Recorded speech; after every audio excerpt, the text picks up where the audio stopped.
An art form that's missing in most of our culture today is the ability for a group of people to gather together for impacting and meaningful conversation.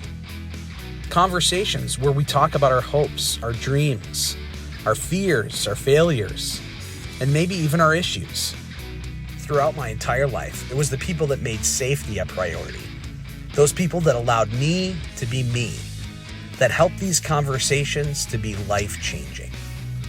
We invite you to kick back, relax, and just hang. Hey everybody, welcome to Just Hang. I'm your host, Jake Gibson, and today I am joined by Pastors Joel and Jonathan, co-hosts of the ever-popular podcast, What the Fly? Yeah. I thought you guys might appreciate that. Hopefully the audio isn't too crazy on that. Oh, yeah, good for you, that. Man. Yes. I love it. Feel known, huh? Yeah. So good. Good to have you guys. Thanks for joining me. So my goal today, I want to state this at the front, is I want to help your listeners realize that you guys are real life, living, breathing human beings and not just some bulletproof voices behind a microphone. Oh man. So especially because our goal at Just Hang is to create a safe place for people to be themselves. How do you guys feel about that? That sounds incredible. I'm really happy. You guys seem like two guys who are not afraid to be yourselves. That's for sure. Yeah, thank you. It's not a bad reputation to have. So hopefully after today, your listeners are able to get to know you in a more real way today, because I've got a heavy topic that I want to talk about. But before we get to that heavy topic, I've got kind of a warm up. So I've talked with your producers and they've let me know about this fact that your show is growing in popularity and you're gaining listener share every single day. And so what I did is I tried to gain some access to those listeners to see, are there listeners that have questions that they want to know about you guys? If you guys are open for it, I've got some listener questions. Reluctantly bring it on. So what I'd like to call this segment is What the Flock is Asking, because this following really is almost kind of like a flock. Right? They're following after you. So first question. All right. We've got Flocker Ashley who writes in. And she's got this question. And the question is, what's the top song in each of your playlists right now? Oh, that's fun. Oh, the top song in my playlist right now is 17 Going Under by a British artist named Sam Fender.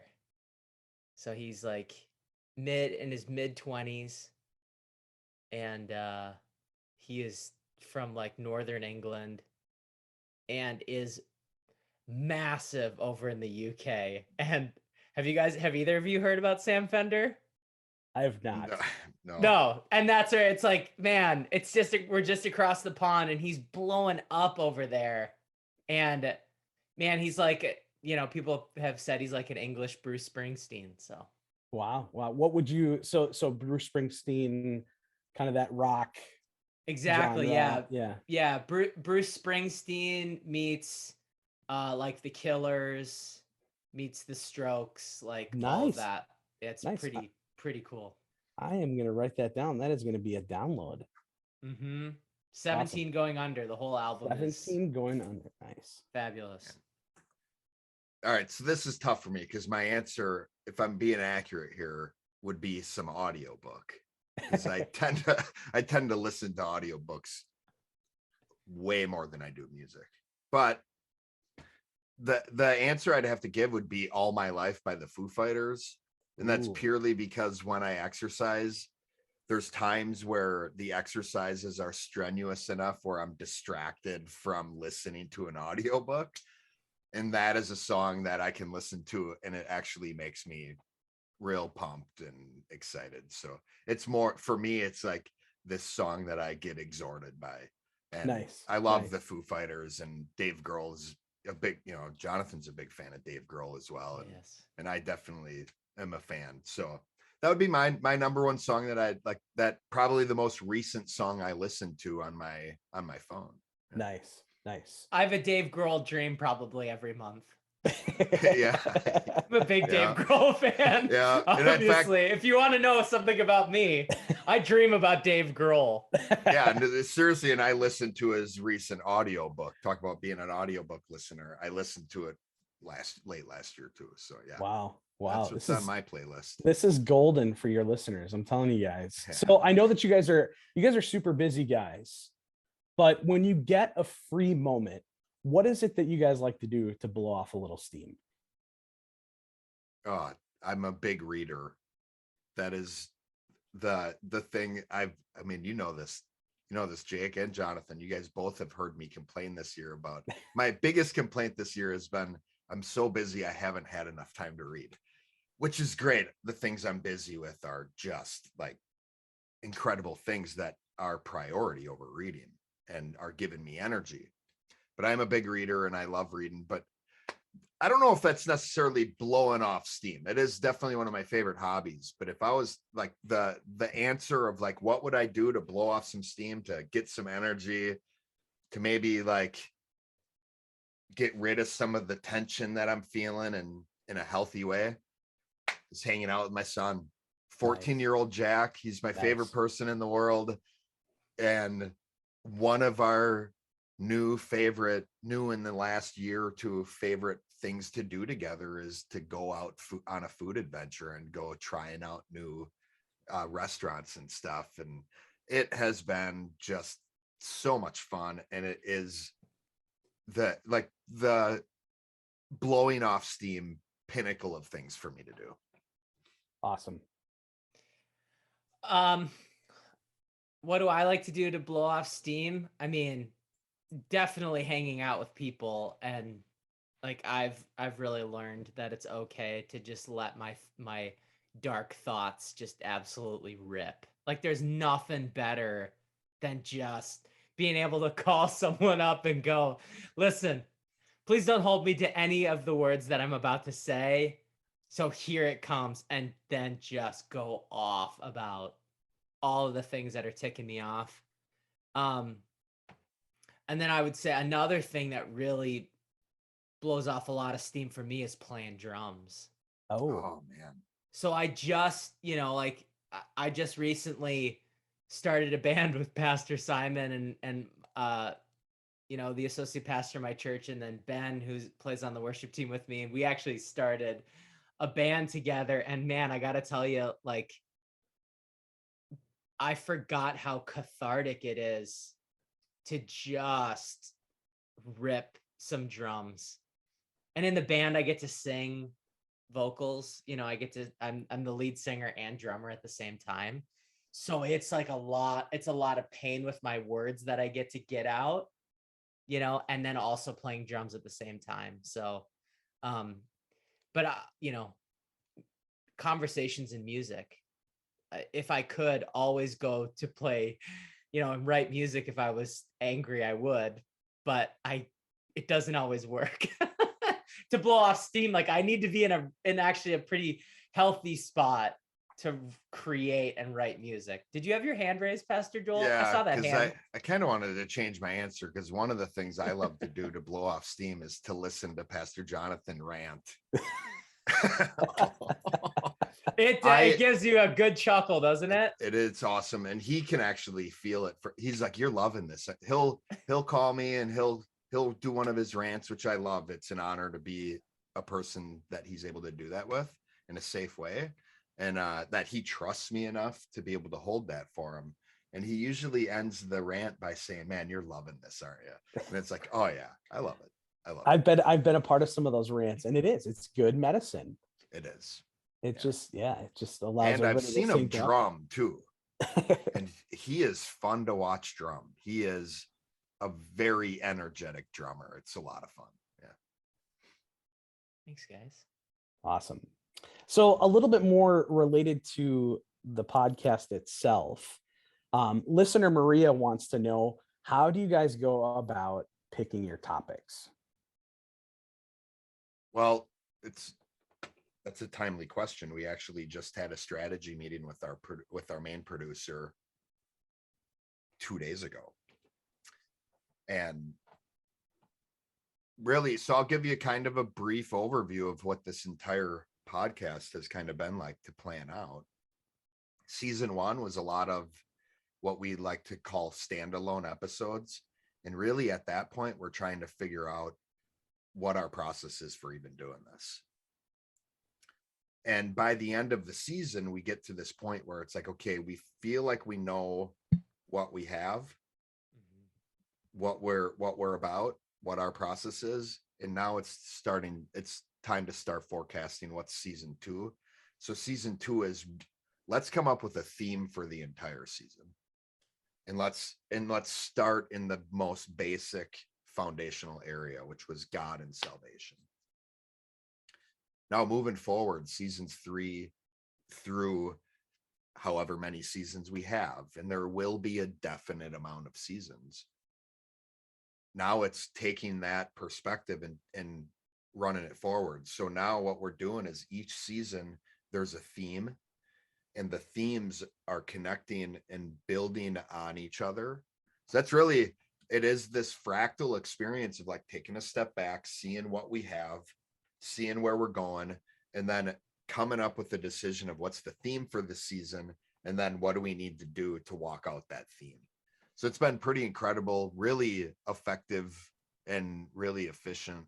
And it's actually a lot of it. Our producer helps us out so much with the vision for all this. It really does set me and Jonathan up to just be able to do what we do, which is just talking really about the issues in the church, the way people have been hurt in the church. That's the stuff me and Jonathan really want to do, more than designing a podcast and more than forecasting and strategizing.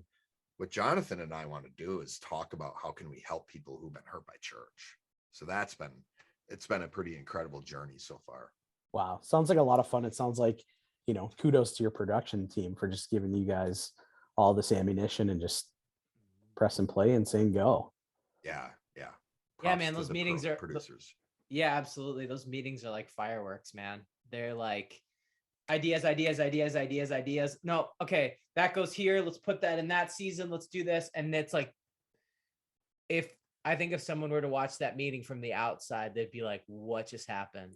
And especially our last meeting, everything just fell into place where it's like, yeah, there is definitely a trajectory that we are building on. The foundation is laid, and man, we are so jacked about where this is going. That's fantastic. So it sounds like you guys have a tight process, and then that allows your shows, these podcasts, to be super tight as well. Oh yeah, absolutely. Nice. So Larry writes in and he says, we've met Mr. and Mrs. Tater. Are we going to meet anybody else? I hope so. Oh man, you guys are. I'll tell you, I mean, it's a great question. We really hope so, man. It'd be great, It'd be great. Yeah, we'll find out. We'll find out when you do. Well, I was hoping that we'd be able to pull something a little bit more, especially to know that there is going to be a sunset date to this What the Flock podcast. And I was hoping that I would be able to pull just a little bit more out of you guys. That's a pretty big nugget that you just got there. That you already got, that there's a sunset. Right. Wow.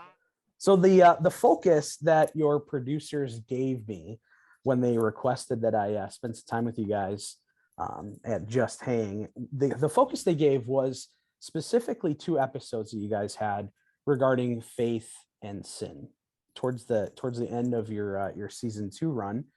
And Dan writes in, and he's got this question: why does the church culture seem to label certain sins worse than others? I got an answer immediately. Go ahead. Appearance. Some sins look worse than others, and those tend to be the ones that are causing people to be ostracized the most, are the ones that look the worst. And I've had some experience with people where I'm starting to see there's certain things people do wrong that it's become man-made tradition where we've basically created our own unforgivable sins, where there are certain things that a person can do, a certain sin that a person can commit, where that person will never be forgiven by the church for what they've done. And we know there's only one unforgivable sin, but that's why I say it's man-made. But I would say ultimately it's appearance. When the sins look bad, those are the ones that get labeled as the worst.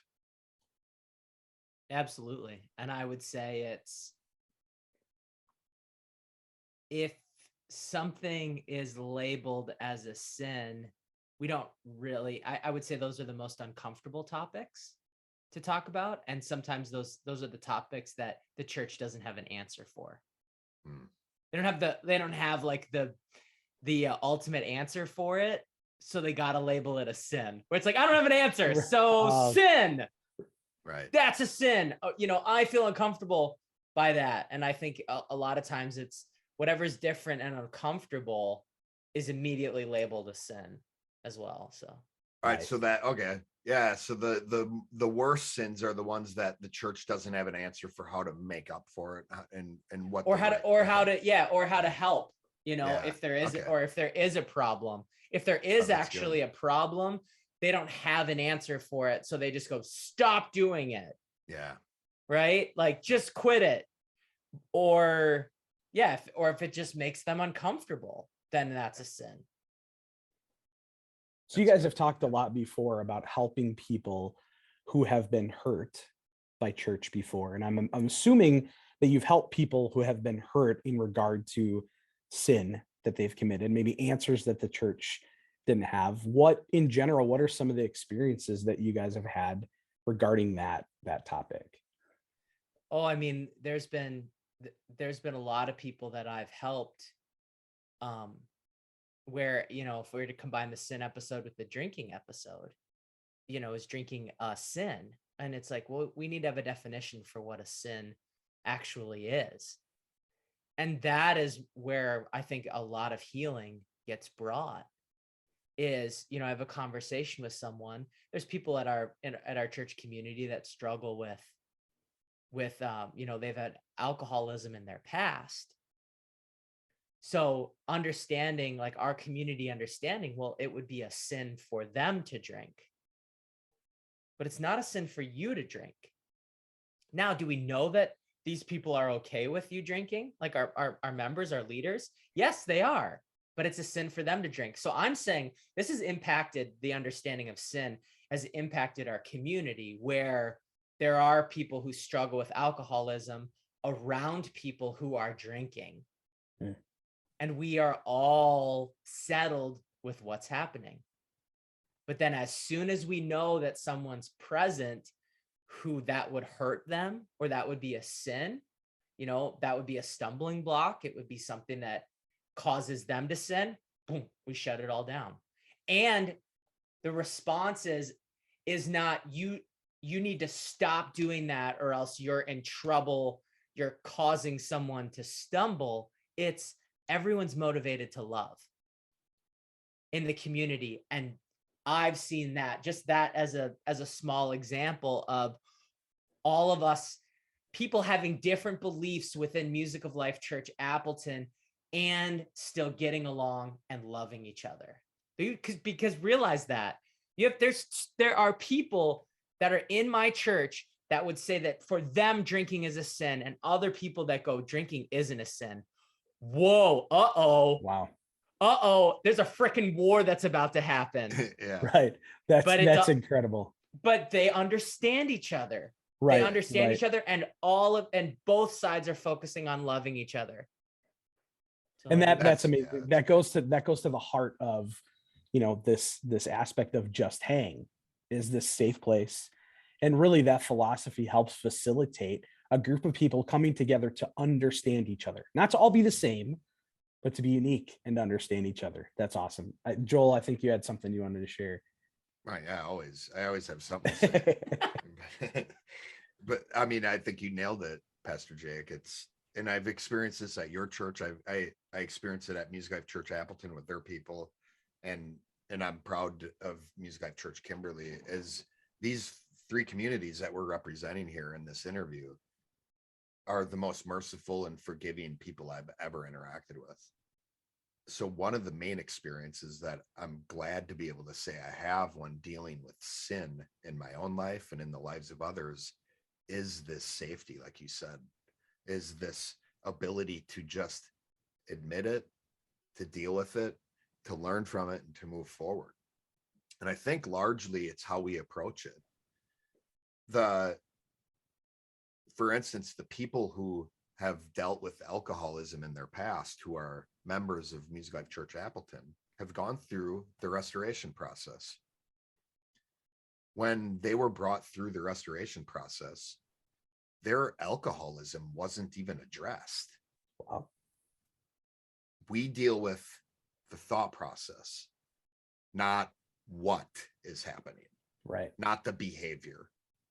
Their behavior is an addiction to alcohol, one of many addictions that humans can be, involved in.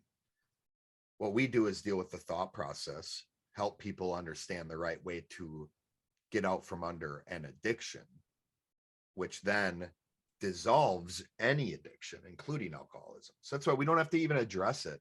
So one of the reasons it's safe is, one, we're not judging, and two, we're helping people figure out the right way to respond to the sin in their life. So Nice. I could probably count on, in the years that I've preached and, the hundreds of sermons I've preached, I could probably count on two hands how many sermons I've preached directly about sin. Most of the time I'm dealing with how do we respond to the sin, and how do we make progress? How do we grow? Not you're sinners, you're wrong, should just be happy that God loves you, because or else you'd be burning in hell. It's, what are you going to do with the issues in your life? Aren't you happy to find out you're wrong? Let's be fundamental Christians. Take direction from God, confess and repent when I don't.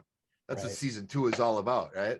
So that's why I think it's safe. We don't judge, and it's safe because we're not focused on the sin. We're focused on how do you respond to the sin, which that's what God is focused on. All of that. So that's really where, and I love it, because I love being able to bring people through the restoration process and see their minds be blown when all of a sudden, Pastor Jonathan had a guy mad at him once. He was doing drugs. He was in the restoration process. 2-3 weeks into it, all of a sudden he's not doing drugs anymore. And he's mad. Like, how is this happening? I don't get it. And it's like, yeah. And his point was, you guys didn't even know I had a drug problem. Not until and we did it until he shared it. Right. But we were dealing with the thought process. The guy's thought process was getting better, which was dissolving his need for this, whatever energy he was getting from these drugs. Right. So it's like, man, I'll tell you, those are signs and wonders, man. Those are moments where it's like God's doctrine works. And when we embrace the truth and actually allow it to infest our lives and to bear fruit, these problems we deal with take care of themselves. So that's why I don't need to sit and tell this guy, you shouldn't do drugs. You shouldn't do drugs. You should fill that hole in your heart with the Bible. But there's a right way to do that. And if I'm not addressing all the thought process stuff that's going on, how God designed our brains to work, then I'm really never going to fix the issue. The addiction's just going to turn into a different addiction. So great, you don't do drugs anymore, but now you're a workaholic. It's still the same thought process issue. Yeah, and I really feel like if Pastor Joel and I were up behind the pulpit trying to convince people what is or isn't a sin, then that means that we don't have faith in the work of the Holy Spirit. Oh, yeah. Oh, wow. Oh, yeah. We don't have faith in God in Yeah. their life. That's essentially what we're saying to everyone. we think that you are so immature. We think that the feeling of conviction in your life is broken, and you are, God doesn't talk to you. And really that goes back to our faith in how God is moving in people's lives. We don't think that God's moving enough in people's lives to convict them of their own sin. So we need to step in and make sure that everyone knows what is or isn't the sin. Wow. Yeah. Wow. Yeah. It's not my job to point out the sin in your life. No. Now, if you sin against me, it's my job to confront you, but it's not my job to just unilaterally walk up to you and tell you all the things you're doing wrong. That's the Holy Spirit's job. And that's funny. The implication is I think I'm better at convicting people than the Holy Spirit. Oh, Bingo. I don't want to be that guy. Bingo. I mean, God's great and all, but I can do a much better job than him at convicting people. I don't like the sound of that. I don't like the sound of that. Me neither. That is wrong. Pastor Jonathan, I'm glad that you mentioned faith, because a lot of your listeners commented at how much the faith episode for them was so settling, and especially for the fact that you guys really presented this truth regarding what faith is, and how traditionally the church has really defined faith wrong, as this impossible, or the implausible thing. And we actually had one listener, a new listener actually. This guy's name is Bob. Bob is from Winneconne, and Bob is a guy who has done a ton of study. And I wish you could see his Bible at some point, because I think there's more ink writing in his Bible than there is actual printing in the Bible. Wow. Just one of these guys who is just immersed. Bob loves information, and he loves to teach, and he's super jacked about the information he learns and the things that he gets to teach. But Bob has done a ton of study specifically regarding the three omnis, God's sovereignty, and he commented about really how settling it was to be able to listen to this entire stretch of episodes, and specifically the faith and the sin episodes. And he actually wrote in with several questions. I had to try to pare it down a little bit for the sake of time for our interview. But one of the questions that Bob asked is, how would you help a guy like him, like Bob, resolve the thoughts in his mind about who God is, how he relates to things like the omnis, and God being labeled as sovereign? Now, this would be something above and beyond what you guys went into in your podcast. What would you encourage somebody like Bob in? So if Bob wants to understand those concepts at a higher level, how would we help him? I mean, apart from telling him to listen to our episodes, I mean, what was the journey that me and Jonathan went on to learn this stuff for ourselves? It was a lot of studying, a lot of discussing, but it was this craving for us to find truth. And what that required of us is to be completely willing to find out all the areas where we're wrong, which means we are going as hard as we can at trying to find the contradictions in our own beliefs. So I justify God as much as I can and try to find out where I'm wrong. That's beautiful. As far as the omni, like specific to the omnis and sovereignty, these are really, really polarizing topics. They usually have very strong emotions attached to them.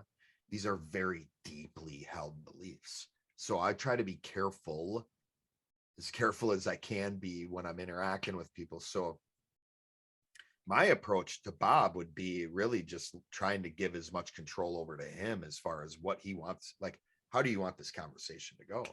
Like, nice.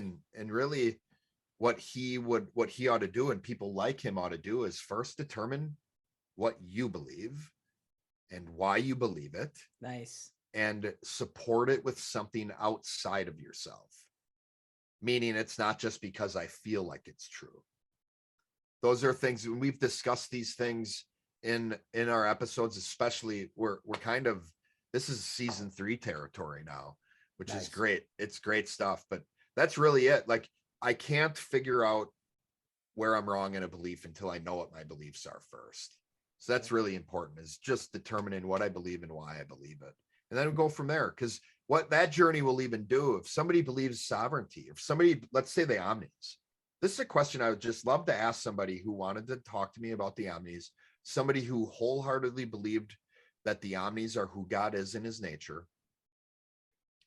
I just want to ask that person, can you show me in the Bible where it says that God is the omnis in his nature? And like, please just show me, and be open to it. I want to know where you found this, because in my experience, that teaching of God's nature, the 3 omnis, is something you heard from another man, right? Where I can show you multiple verses in the Bible that show God's nature is right and just, directly, plainly, right in the Bible. So, but really, I try to just help people just take control of the conversation. I'll just go where you want me to go. I've gotten in way too much trouble trying to directly teach people, and especially trying to directly teach people who don't want to be taught. And Bob sounds like a humble guy who wants to have a conversation. Yeah. Those are the people I love sitting down with and talking, especially when we have differing beliefs, because that's how we learn. Nice. I love what you said about really looking at this from another angle outside of my own belief, and using that as an opportunity to try to point out a contradiction. And it's a tough skill. It's a hard skill to build for people. Yeah, it hurts. It hurts. Yeah. Yeah. If Bob is coming in wanting to know or wanting to have this conversation and open it up, that's awesome. Yeah. But if there's someone that's looking to prove what they believe is right, and that's their main goal, I don't want to have a conversation. It's not going to be a conversation. No, it's a lecture. And what's the response it's going to be that? a debate. Thanks for sharing. Yeah. And that's where it's like, Joel and I, if we want to be really sneaky with someone who I'm putting quotes, is for those who are listening without video. Yeah. If being sneaky is what I could say is, Pastor Joel and I believe in the omnis. Yeah. Oh, yeah. We believe that God is all powerful, as long as it's right and just for him to be powerful in that, God knows everything. That's right and just for him to know. Yep. God's everywhere. That's right and just for him to be. And it's like, we believe in, if that's how we're defining the omnis, then we believe in the omnis. However, and that's why I love what Pastor Joel said, where he's like, I want to hear people's definition of what they mean when they talk about the omnis, because there's usually no limitation. Right. Okay. To any of it. So God can do whatever he wants. God knows everything and is everywhere. And there's just no limitation at all. And that's what we talk about in our podcast. No, there has to be a limitation. There always has to be one limitation, even with God. Right. Or else it's not fair. So I'd like to segue a little bit to this more serious topic that I'd like to cover today. And I think you guys were kind of hinting on it with this last conversation. I understand that you guys have a passion regarding a specific type of sin, the sin of whispering. So can you provide me a little bit of context as to what this is, what this sin is, and why this issue is so important to the both of you? Well, whispering is the word that we would commonly refer to as gossip. And so that's what the word gossip isn't in the King James version of the Bible. The word whispering is, what it means is secret detraction. So conjunctive there, right? I say something about a person that detracts from them in secret, meaning to a third party, to someone not them. So that means if I'm saying something positive behind your back, Jake, it's not whispering. Maybe I should tell you and affirm you to your face, but it's not whispering. It's not gossip. If I say something detracting from you to your face, it's also not gossip. In fact, that could be a confrontation. It could be good for me to do that, depending on how I detract from you. But anyway, so it's secret detraction. Now, the damage this causes, one, it's counterfeit community. So that's what we see the enemy do. The enemy takes what God has and counterfeits it. And what this does is it causes people to feel connected, like as a community. And unfortunately, it's counterfeit because what they're connecting over is something that's actually dividing community. At the appearance, it looks like we're connecting. It looks like we're communing over this topic.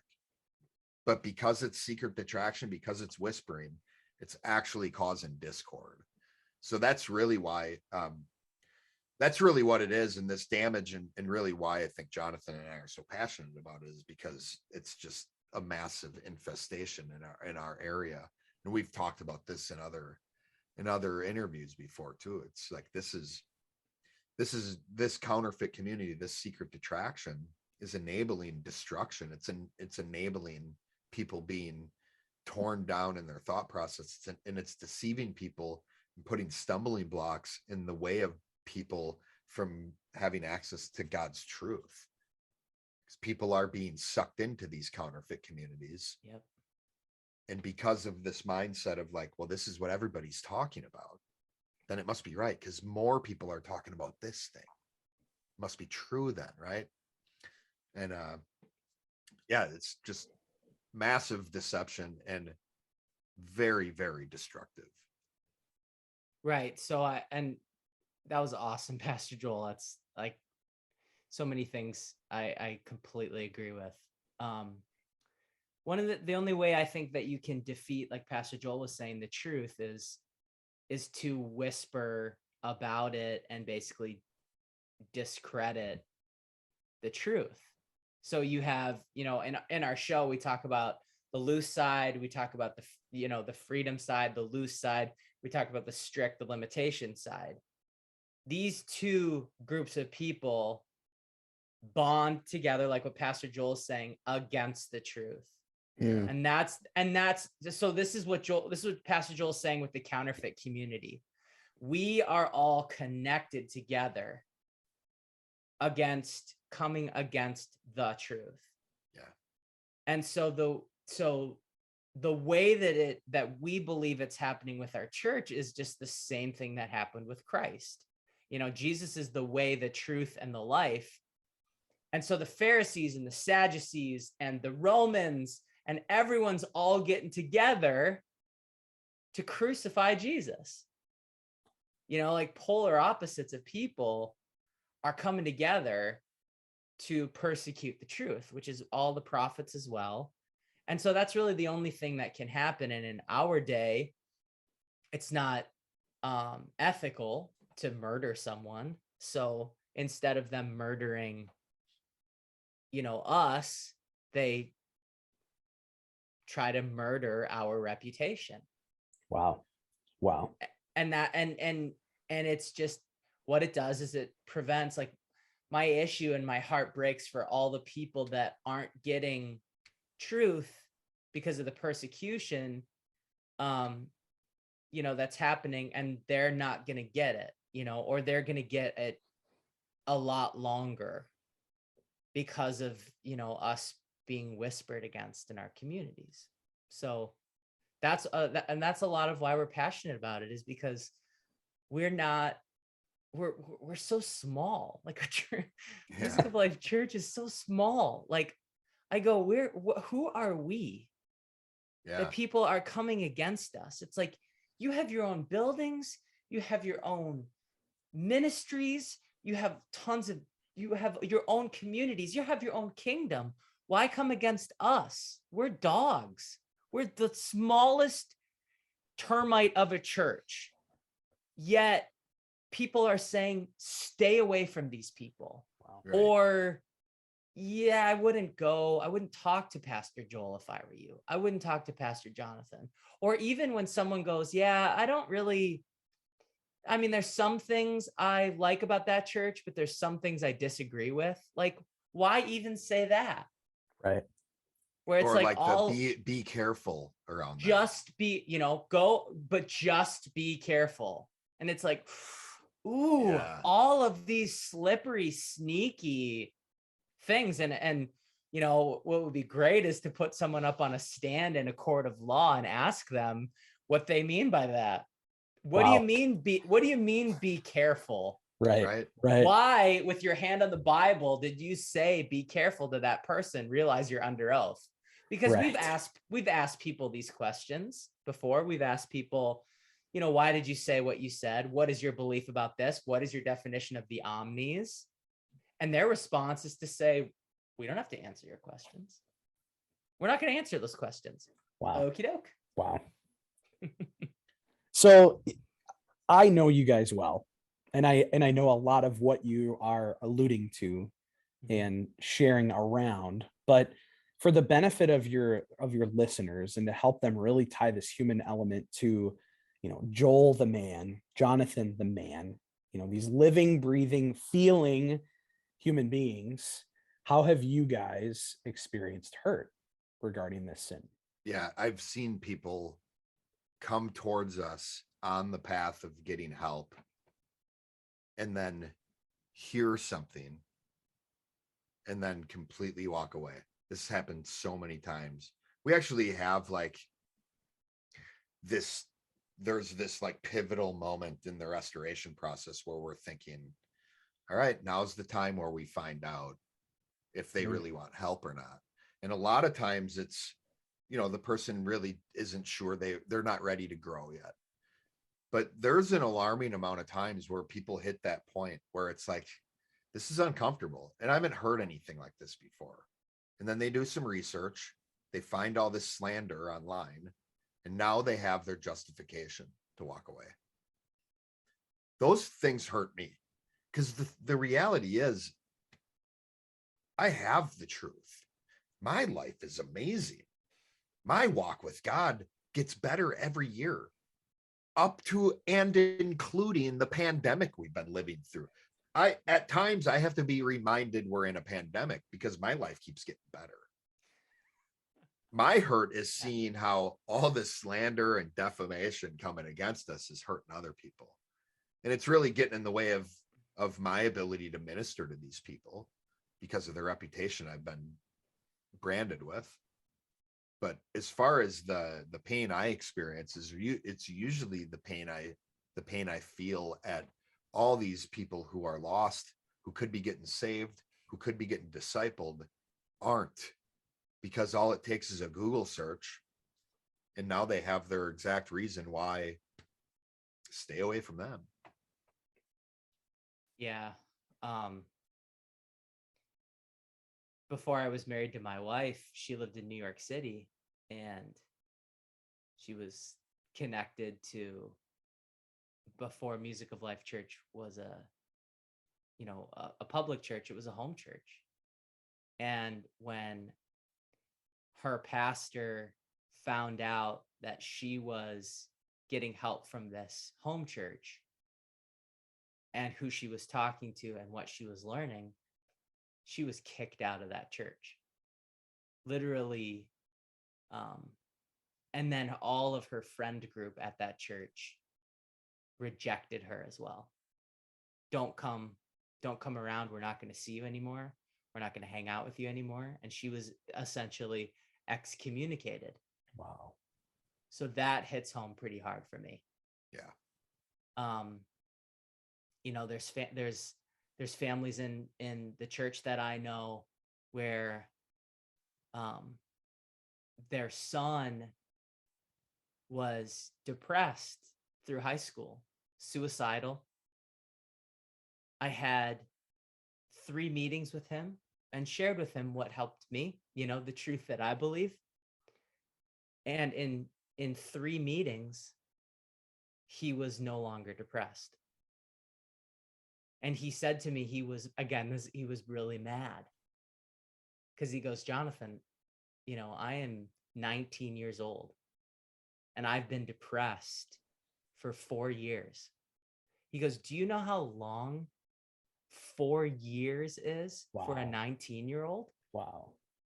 That those sensitive, those time in your life, you're suffering from crippling depression. And he could have gotten, and that family could have gotten all of that, because that truth that helped him was brought to his church that his family was a part of first, and it was blocked by that pastor. And so there's 2 that are just like, oh, Jake, it's hard, man. Yeah. So many, it's painful.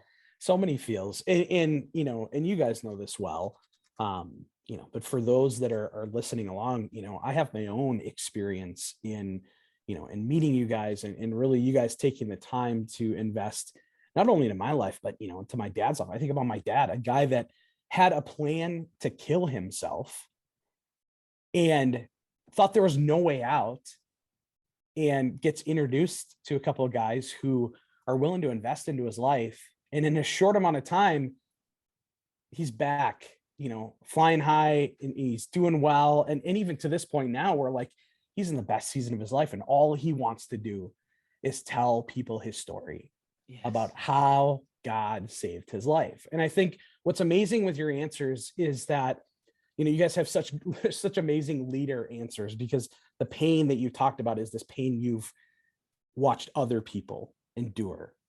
And that's as a leader, especially, that is some of the worst pain to endure, is when somebody that you're leading is enduring this pain. So as we head towards the end of this interview, I have 2 specific questions that center around this role that you guys play as leaders. So I want you guys to imagine with me that you have a listener today that realizes, as we've talked about this sin of whispering, they realize that they themselves have been hurt by the sin of whispering. You've given words to their feelings today. What would you say to them right now to offer them encouragement? Well, my first step would be there are communities out there that are centered on Christ and are not counterfeit, but genuine godly communities. And we'd love to connect with you. We'd love for you to shoot us a message, and we, no matter where you are, especially these days, so many of our networking and communicating happens virtually. So there's ways we can connect you with us and with people who can, fellowship with you. But ultimately, that would be my encouragement. What I want to do is tell them what's the right moves to handle this. Like, if it's a believer, confront them. If it's an unbeliever, forgive them.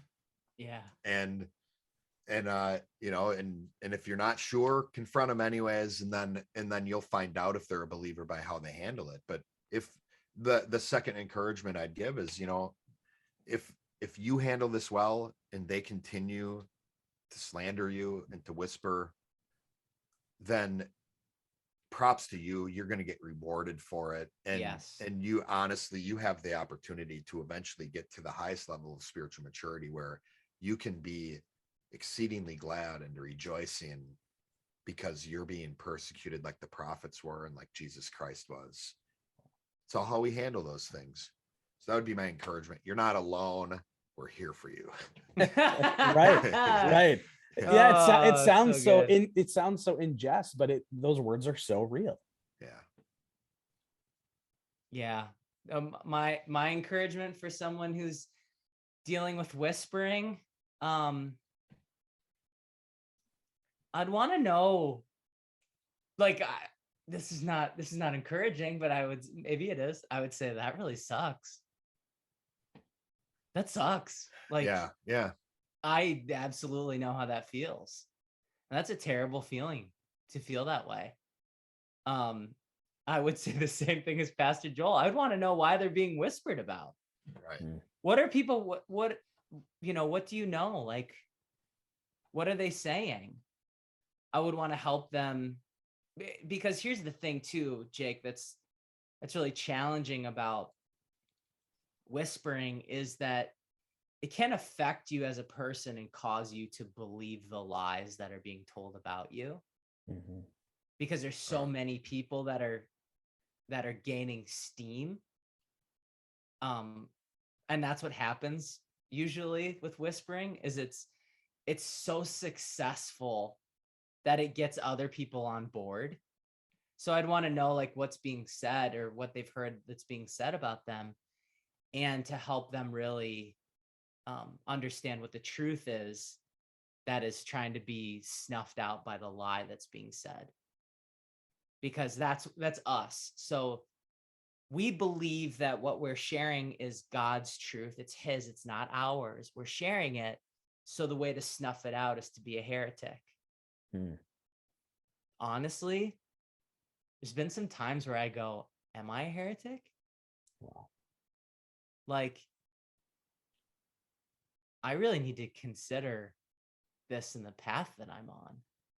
And luck, by the grace of God, I have people in my life that can help me and have sorted out some heretical beliefs that I've had in the past. Nice. But that's what can happen.